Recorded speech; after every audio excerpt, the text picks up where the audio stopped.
Jess, hey, how are you doing today? I am good. I'm incredibly excited for this conversation. Yeah, introduce yourself for those who don't know you, and I'll do the same. I'm Jess. I'm the founder and CEO at Longplay. We have been around for coming up on 6, 7 years now, which feels like I always say ecom years are like dog years, so it feels like forever. And we're a full service lifecycle marketing firm for D2C ecom brands. And I am Michelle Novak of Arita. I'm the principal customer strategist, but I've spent 15 years in email marketing, so I'm one of those email geeks. And for people who aren't familiar with Arita, we have not been around nearly as long, but we maximize campaign revenue with AI customer segmentation. So it's that right message at the right time, and you're working on the right content part of it. And through our machine learning models, we identify customers who are ready to buy, suppress bots, make sure that we're keeping deliverability healthy and rescuing revenue. So that's what we do. And you did this amazing playbook in conjunction with us. And I'd love to ask you a few things just about overall retention and email marketing and how brands can be doing it better. So, let's start out with really talking about retention and what problems brands have versus what they think they have. Yeah, so starting off with big question. I love it. I think I first want to kind of anchor on what the word retention means because I think, the reason I always say Longplay's been around for a while is like we were one of the first agencies to specialize in email and SMS at a time where it was very acquisition focused. And then once brands started getting more familiar with email and SMS marketing, then came retention marketing, which kind of mainly just brought it out to like direct mail, maybe like subscriptions. And now there's lifecycle marketing. And so when we talk about the mistakes brands make with retention marketing and why they don't focus on the right problems, I think at the core, it's actually maybe a misunderstanding, some mismarketing of what retention marketing is. A lot of brands think the core mistake really is a lot of brands thinking retention marketing means email, SMS, and like maybe direct mail. And I've done the things. I have email running, I have SMS running, I'm sending direct mails, I'm doing retention marketing. What we really like to introduce as a perspective is at the end of the day, all of retention marketing and lifecycle marketing is, like you said, can you send the right message at the right time to the right customer in the right place? Super, super simple framework, incredibly hard and complicated to execute in Sure. practice. But all that is really the end goal of great like retention lifecycle marketing. Email is just one channel that we use to execute on that. Can we send the right email at the right time with the right campaign with the right flow? A lot of brands try to optimize. They're like, I just need to optimize my email channels. I just need to generate more revenue from my SMS channels. Let me just send more emails, send more SMS. And they forget how to do true retention marketing, which is, do I know my customer? Can I keep them? Am I communicating something they want to hear? And how do I reach them? Yeah, I think that people have been so siloed within each of those channels for so long that then there's either the overwhelmingness of everybody hearing from them with everything and they don't really want to hear from you everywhere or not hearing from you at all. So when they're doing some of those tactics, you talked about flows and, send more, then it means send promotions, etc. Why is that the focus as opposed to that right message, right time, right channel? I think ecom as an industry has always really promoted like a channel centric form of marketing. And I think it was kind of the nature of the industry. Whereas like when I'm sure you're familiar with it. When ecom first started, it was just Facebook ads. Like that was really Facebook ads and Shopify. That was the entirety of ecom as an industry. And so of course at that time, only the channels mattered, right? It was like, how do I optimize my Facebook ads and how do I optimize my Shopify website? And then email came around. People started applying a little bit more on ecom, and it was like, now how do I optimize my email channel? And so that lens of running a business in ecom is like always, it's like when you think about playbooks or like how this brand scaled to 500 million in 3 years, those are the stories that you hear. But in the time that the brand did that, maybe 5 years ago, 7 years ago, the industry has changed and gone exponentially more sophisticated. And in that is like, there's like 20 different channels I can name off the top of my head, 40 different platforms. There's 1,000 tools, and you can't optimize all those 40 channels and tools and platforms.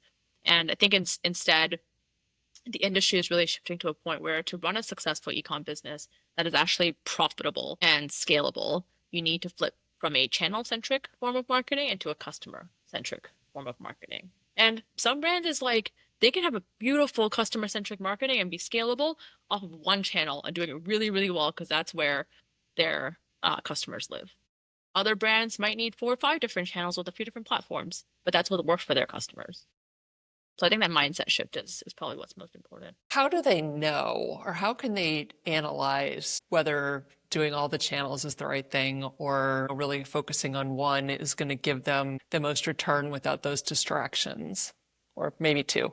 Yeah, I think we had this idea of like the layering approach at Longplay, and the way we kind of think about it is like start off with knowing your customer and like let's just get one channel right. Like just back to basics on building a business. Like know your customer, get one channel right, be able to sell to them consistently on that one channel profitably.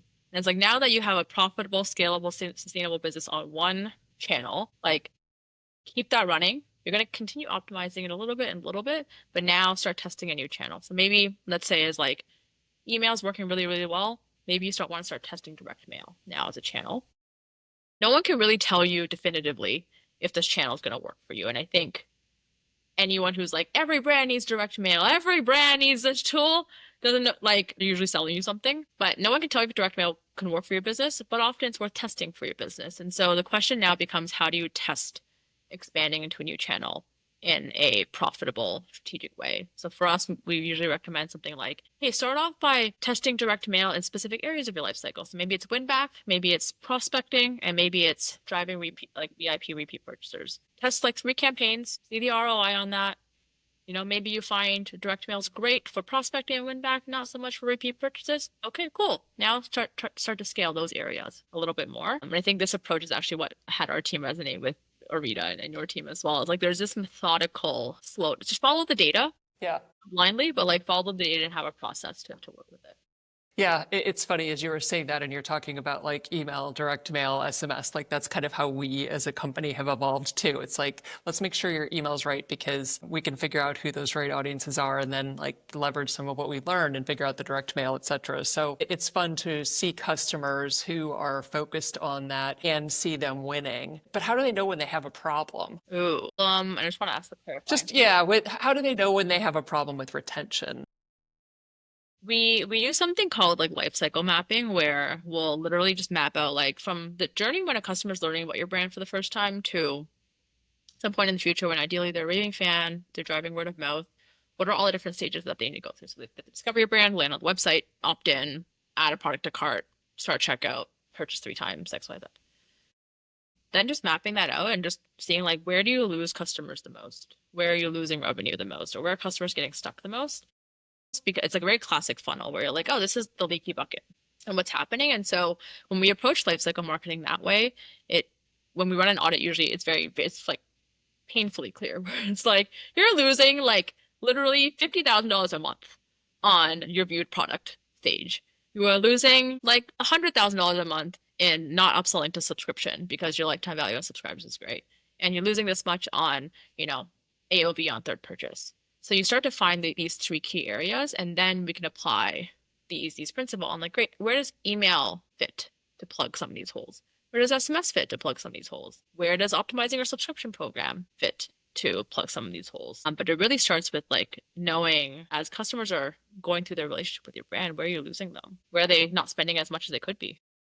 That's so hard to do from the inside too. Like when you're busy running and trying to keep the day-to-day going, to take the moment to stop down and really focus on that. One of the things I was going to ask you a little later on, but I feel like it's relevant here, is you talked about like how e-com has changed so much. And I think about, we went through COVID and that meant everything changed about the way people were using digital marketing to be able to talk to customers. And I was talking to a brand not that long ago who is still very much behaving in that same manner because their leadership is saying like, well, it works during COVID. We sent twice a day and we this, that, and the other thing. And it's really hard because they saw so much success, because they had so much revenue, to stop that, like, I don't want to call it an addiction, but like to keep sending because you're seeing like little dollars trickle in. And the marketers know like, this isn't great. We're really struggling. We're going to harm our deliverability, all the rest of those things.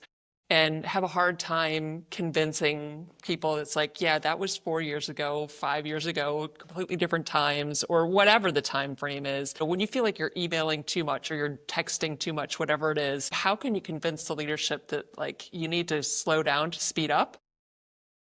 Oh man, I'm like, I feel like I need to take off my sweater because I'm like, You're ready to fire it up. I'm like, oh man, this is the war we are waging. Big yes to that. I'm laughing because I think this is probably the biggest challenge that we are consistently seeing great retention and lifecycle marketers struggle with, or even just executives. It's like, how do we sell this? And it's really hard because it's like you kind of get someone who's perfectly content eating cake every single day and was like, I wasn't fat the first year I was eating cake.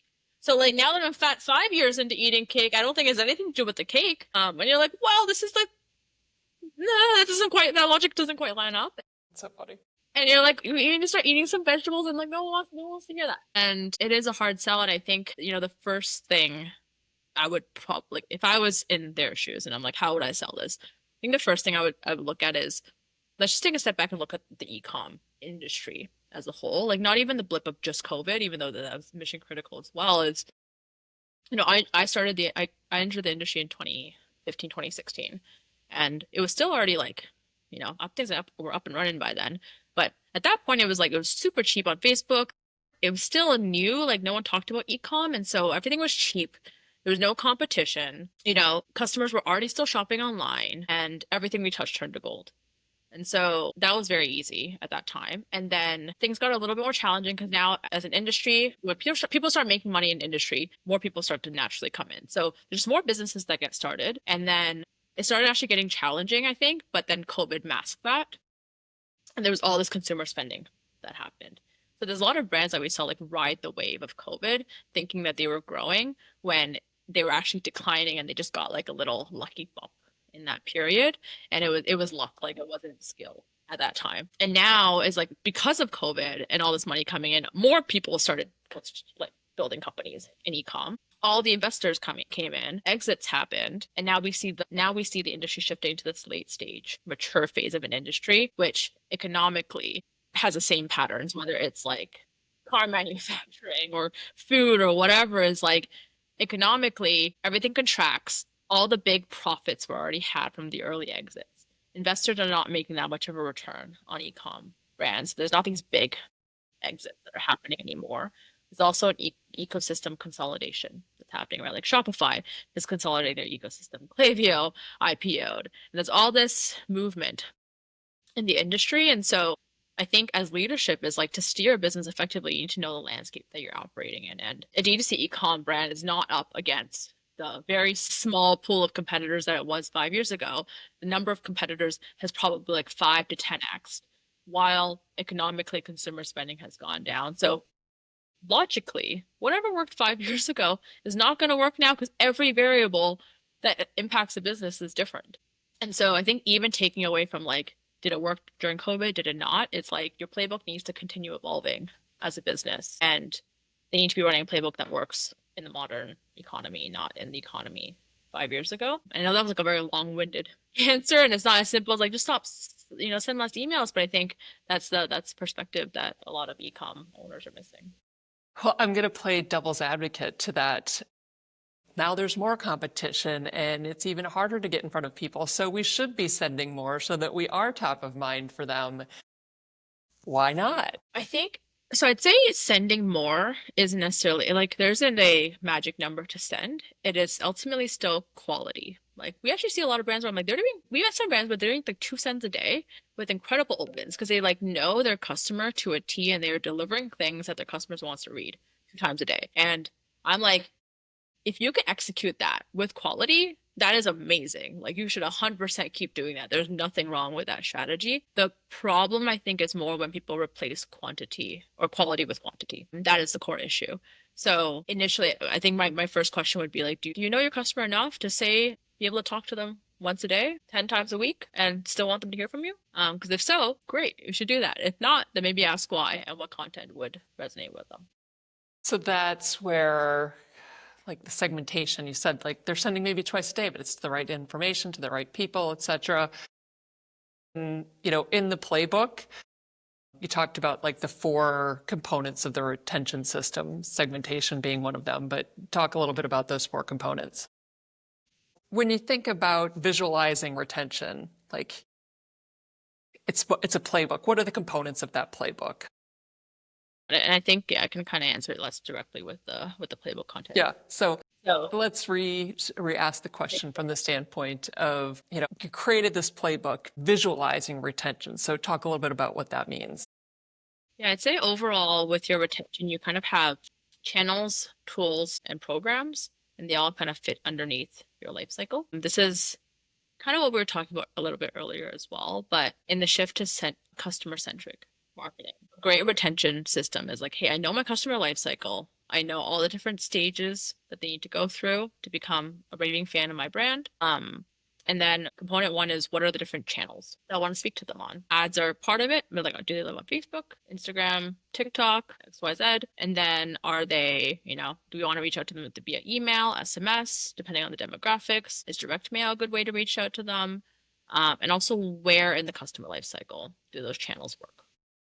The channels is the first one. It's like, how do I reach my customer? Second is going to be tools. So like, what are different tools I can use to kind of speak to my customers and reach them in different ways? What are different ways to, have post-purchase upsells or on-site quizzes that kind of enhance the experience? And then lastly, there's platforms or your programs, which is like your subscription program, your loyalty program, maybe a membership program, ambassador program. It's more of like little ecosystems that they can kind of live within. And so the way we always think about it is have your life cycle and then figure out which channels at each stage is best to reach different types of customers. And this is also where your segmentation comes in, is like we might find some customers love interacting with email. Some customers love interacting with SMS. Some can only be reached via direct mail. But also even more complex is you might find some customers love interacting via email for certain parts of their life cycle and love interacting via SMS for other parts of their life cycle. And that's where the machine learning AI models really need to come in because every customer is so different.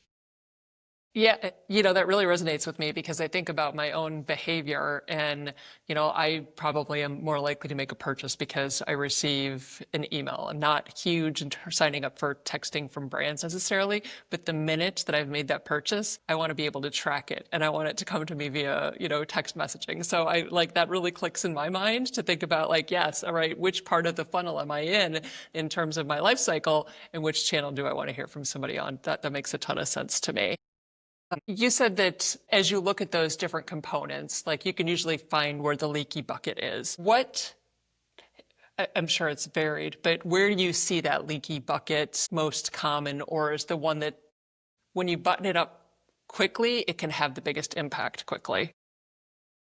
Definitely, I mean, as all good marketing questions go, it depends, but I'd say there's usually commonalities by industry, and then a couple big ones we usually see is email and SMS opt-in rates are usually a big leaky bucket. We still see a lot of brands with like 2% opt-in rates, 3% opt-in rates, and it's one of those like it's such a quick fix. It's not about making the pop-up really aggressive or loud or discounting more, but just, sometimes pop-ups are hidden or they're just not optimized. We always say like, even if you can get your opt-in rates from like 2% to 4%, like it's still not great objectively, but that is like doubling the number of traffic that you're at least giving yourself a shot to nurture. And if you usually convert maybe like 20% of your email and SMS subscribers, that's still a significant number of people per month that you're just paying to get traffic on, and then they're leaving, and then you're paying to retarget them again. So that's usually the biggest like big gap, super easy fix. Everyone should just dig in and look at it. The second is we actually see a lot of viewed product. So like when someone lands on your site to the percentage of people actually view a product page, that's usually a big red zone that we see for most brands, especially if they have high product SKUs. So usually brands don't do a great job of like on the homepage, how are you leading customers toward the product towards the product recommendations. Usually customers are getting lost on collection pages. They're coming on the homepage, like, I don't know what I'm doing a quick scroll. And so it's like, hey, if you can pay enough to get someone to land on your website, maybe even opt in, but you can't get them to like land on a product, that's usually a big indication of like positioning, product recommendations, overhauling your nav bar, collection pages, things like that. Those are usually the biggest two that are more on the, like, they're usually big levers to pull because people are usually spending a lot on traffic. The third is usually time between purchases. So we actually find a lot of brands have decent repeat purchase rates at the high level. We're like, oh, this many percent of people came back for a second order, but we usually find like 90% of those people haven't come back in the last 6 months. And so maybe a lot of customers are buying a lot immediately, but they're not nurturing them in the long tail. I'd say like very blanket statement. Those are like three big areas. Yeah.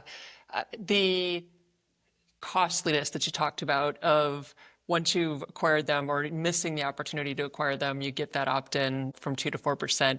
I'm also thinking about it on the flip side, and what we see a lot when we're working with brands is the how do you make sure that you're not having them unsubscribe, where that over messaging, et cetera, comes in, and being able to prevent those people by like not sending to them for a while, but bringing them back and sending at the right time, suppressing them, which is something that we help brands work through. Making sure, again, back to that cliched right message, right time type of a thing, is that the cost of that unsubscribe, now you have to acquire them at a different channel. Now you have to see if they will come back and resubscribe again, which is so impossible to do.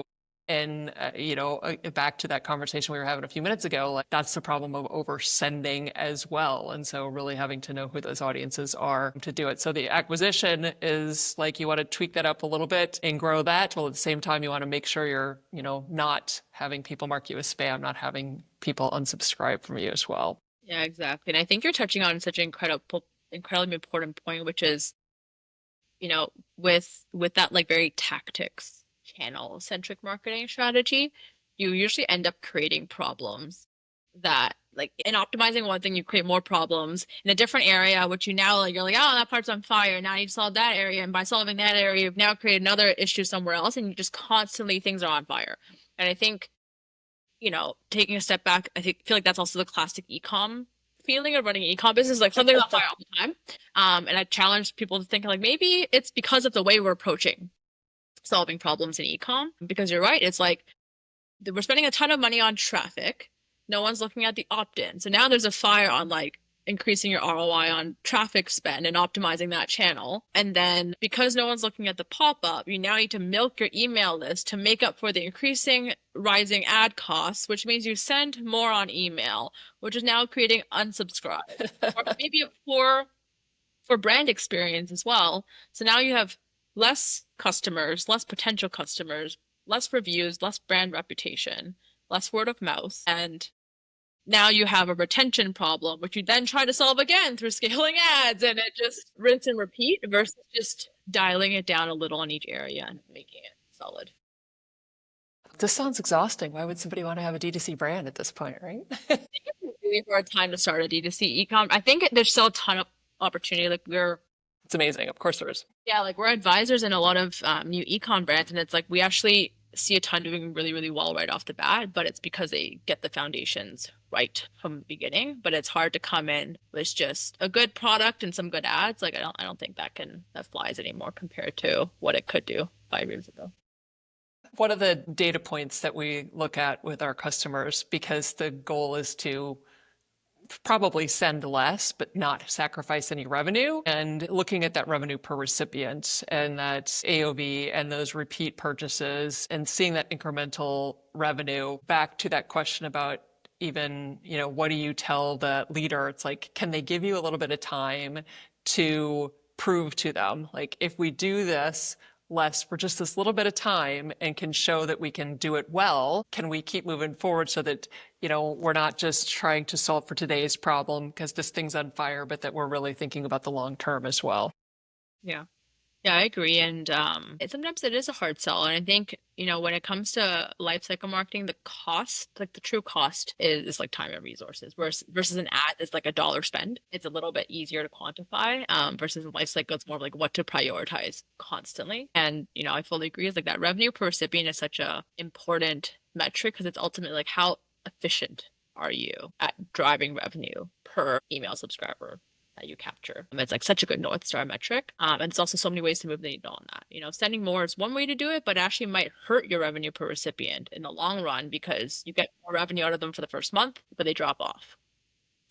Versus, building out some flows that might take a little bit longer to nurture, but over time generate more revenue. So definitely think it's a great Great North Star metric. If, you were to think about the quick win that someone might be able to do if they're listening to this or hearing this or looking through the playbook and saying like, okay, of all of those things, what can I focus on first to try and help me as the marketer, get my arms around all of this and make some improvements? I'd say like the first two things would be like take a look at your pop-up. Get that to like 6 to 8%, like bare minimum. That's not even amazing, but just 6 to 8%.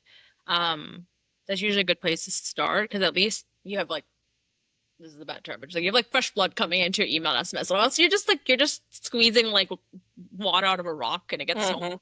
So like get your pop-up going. And then I would say like start just map out all your flows and make sure those are optimized and built out. Like at least have one key flow for each key area of the life cycle. So like your welcome, active on site, browse abandonment, add to cart, abandon cart, post purchase nurture, cross sell, win back, replenishment, and then those are the big ones, and maybe like a subscription upsell, if you have subscription. So at least you're not losing too many customers throughout the customer life cycle. You have like really strong flows in those areas. And the reason we always say like do flows first is because yes, it's a lot of work up front. Yes, it feels less maybe rewarding as setting a single campaign and getting tens of thousands of dollars. But you do it once, it's compounding growth, and you don't need, and then it frees you up time to build those campaigns on top of that. Versus brands where they prioritize campaigns first, you're constantly having to do more campaigns to keep up with your own campaign revenue because that's the only source of revenue, which never creates time to optimize flows. And then you get into this hamster wheel approach. I'm trying to think of from the campaign standpoint, then, once you've got those flows going, how do you want to think about sending campaigns besides, again, we talked a little bit about this earlier, besides just the constant promotions or the, screaming fire sale types of things that I know some people do. Like, where do you have evergreen content that can have impact? Where do you think about how frequently that you send, et cetera, in order to balance those things out, make sure that you're not burning that audience down? I'd say usually the biggest bandwidth actually is like team resources. Like how much bandwidth do you have to create quality emails and quality content per month, right? And so like usually I'd say most brands, if you're saying it's like an 8-figure brand at least, like bare minimum like 2 to 3 campaigns per week. And it should be a mix of promotions and at least product highlights, which are still like sale emails, but not promotional emails. And then, there's so much like UGC, social proof emails, content, staying up to date, like what's trending in your industry, like what are the conversations that your customers are having that you want to be a part of, relevant. And I think a campaign calendar is such a good place to two things, which is like one, you're not really brainstorming email campaigns, even though that's a channel.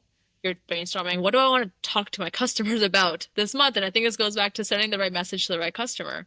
So it's like, what do I want to talk to my customers, and what are my different customers this month that I want to speak to? Like, what this month could I say to people who have been on my list and haven't purchased that might feel interesting or relevant to them, to want to get them to buy, or make them remember our brand again?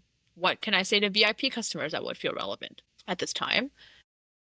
Obviously, from a quick win standpoint, like Arita is such an easy, like I think it's one of our team's favorite things about Arita is like it's such an easy plugin where it takes no additional bandwidth or brain power to make it better, and it doesn't affect our workflow in any way. So like that's just an easy plugin into your campaign strategy.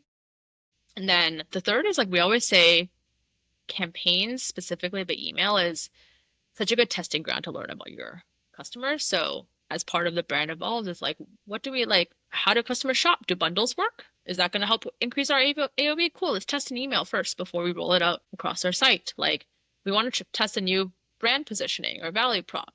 Okay, let's see if that works. And I think that's usually a great wealth of campaign ideas as well. Yeah, I love the notion of the testing aspect of doing things. And when I think about how we really play well together as companies, it is the like, okay, great. So here's the people that we know are the most interested in hearing from you. They're going to engage with a lot of your stuff. Like, let's use them first. They're the clickers. They're the engagement ones. Let's see how they respond to it before we widen it out and we talk to that broader audience and see if it's going to move the needle for them. And how they maybe react differently than people who are less engaged and don't engage with, open and click as frequently. So I love that. Yeah, exactly.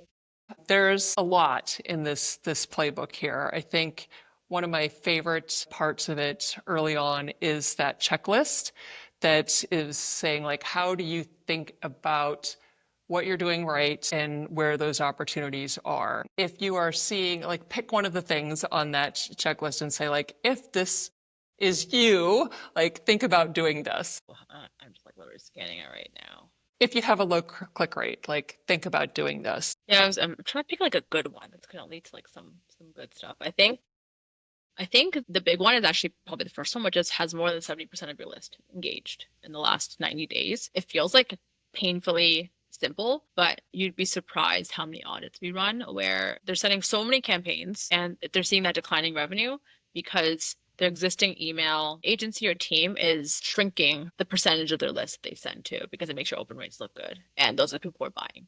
And so that's just like a classic, like if I was an email marketer where I was like, I'm only incentivized to make email channel look good. I want to make my open rates look good. I want to drive more like show revenue. I would just start sending to smaller, like 90-day engage, 30-day engage, repeat purchasers, VIP customers. Cause we're like, now, wow, like email has a 7% purchase rate and 60% open rate and our revenue is still there. No, but no one's looking at like, wait, is email helping move my company forward in the next year? And we do a lot of audits where 60% of their active email and SMS list that hasn't even unsubscribed has not been emailed in the last 90 days. And so that should be the first place I would look. And then second thing is like start developing a campaign strategy that starts targeting non-purchasers, one-time buyers, like people who haven't opened in 90 days or 120 days and see if you can re-engage some of those people. Interesting. If they are a team that is focused specifically on just that email channel, you're right. They are going to have to try and make sure that that performance is there from the vanity metrics as opposed to things like the revenue per recipient, et cetera. And so I think that's where the different engagement audience is a little less worried about when that last click was, but are they engaged with your brand in a much bigger and broader way? Is where I like to have those conversations and help that light bulb go off for people of like, it doesn't matter if they clicked 61 days ago, but they visited your site a bunch of times. They have made 3 or more purchases in the past. Like, you still want to be talking to them. And so that shrinking of the list too far really ends up doing you, damage in the long run. So it's this like constant tension. Balancing act. Yeah, that is lifecycle marketing. You're just constantly balancing priority, bandwidth. It's like the giant Goldilocks game. Find the find the little sweet spot. Yes, it's too hot, it's too cold, the porch is just right. Exactly. Yeah. Oh my And I gosh, I think love it's it. also where like Arita plugs in so well because there's just so many parts of email marketing, let alone like lifecycle marketing. But even just look at emails, like there's a content, there's a timing, there's a calendar, there's flows, there's campaigns, there's understanding the lifecycle, there's A/B testing. There's so many things that need to be run and need true strategy around to grow the business. And segmentation is one of those things where it's very hard for a human to do well. Like, not because anyone isn't good enough, but just there's way too many data points to process. And that's why we've, as humans, kind of just bucketed it as like 90 days, 60-day engaged. But that's not really the best indicators of human behavior or customer behavior. And so I think our research helps take an area that can be run by AI and machine learning off of an email marketer's plate so that they can run the other 99 things that Yeah, yeah, yeah, yeah. go into making email marketing go well. I'm always delightfully surprised when I see a list that hasn't clicked, hasn't opened, hasn't done like kind of all the things in a wide period of time. And then you layer in something that says, okay, well, are we seeing enough, one of our engagement levels, enough activity here to be worth sending to them? And then seeing that cohort convert, because there is really something about the like, it's constantly in your inbox over a period of time. And now is the right time for you to buy, but you have to be reminded that they're there. And so sometimes that like putting them on ice type of a thing, if they haven't just done that click or that open, it misses revenue opportunities for sure. 100%. And I think it's like this goes back to the customer-centric perspective, which is like if you really think about a customer as is the opening of an email really the main indicator of buying? Like, it's like if we just really think about that for a second, it's probably not. Well, even if it's thinking about my own behavior, I'm like, there's brands I'm a loyal fan of for years that I don't open any of their emails. I buy once a year, twice a year. And then there's fashion brands where I'm like, I love their stuff. If you hit me on the right season when I'm doing my wardrobe overhaul, great, but I'm not reading any emails. I might click on your one email and buy through that one email. And so that's just like consumer behavior. Like we're not this linear. And I think that's why it's important to take a step back, where there's a lot of these creative marketing strategies that come up when you through understanding your customer versus through like following the list of best practices with email marketing. Yeah. Is there anything else? I think we've really focused on like the who to send to, when to send to them, how to think about this, thinking about the customer first. Any last little words of wisdom or things that you want to share with people before we wrap up for today? I think the big thing is like Q4 is around the corner, and now is the time to feel urgency in getting your email program in place. So I think now the time to like monitor your deliverability. If there's anything, if your deliverability is below a 70 on Klaviyo, just like general benchmark, that needs to be a top priority. Because if you're fixing it later on, it's too late. If you do not have optimized flows built out, like you need to do it now because you're not going to do it in October. That's going to be Q4 season. But now's also the time to, even if you have all that place, and like now's the time to like do A/B testing, test your send times, start building out your email and SMS list early, so you're not competing on ad spend in Q4 when it's the most expensive. Is like start doing it now, start acquiring those customers, even if they're not buying now, so you have a chance to target them in Q4. But I think the best brands are laying the groundwork for successful Q4 right now when it comes to lifecycle marketing. Yeah, that's fantastic. It's like you're not going to be able to take it easy this summer. Unfortunately, if you spend some time, you're going to be the smart marketer who does it now, and you're going to be in better shape and have more success during the holiday season. 100%. Well, thank you, Jess. It's been really great meeting you, great talking with you. Love partnering with your team. Really appreciate your time today. Right back at you, and this was wonderful. All right, we'll talk again soon. Take care. Arita helps brands maximize campaign revenue with AI customer segmentation. Our powerful, easy-to-use segments make email, direct mail, and SMS campaigns smarter, more profitable, and uncover missed sales from high-intent customers while boosting click rates and inbox placement. And we optimize profitability across your lifecycle without you switching platforms, hiring a data scientist, or just crossing your fingers.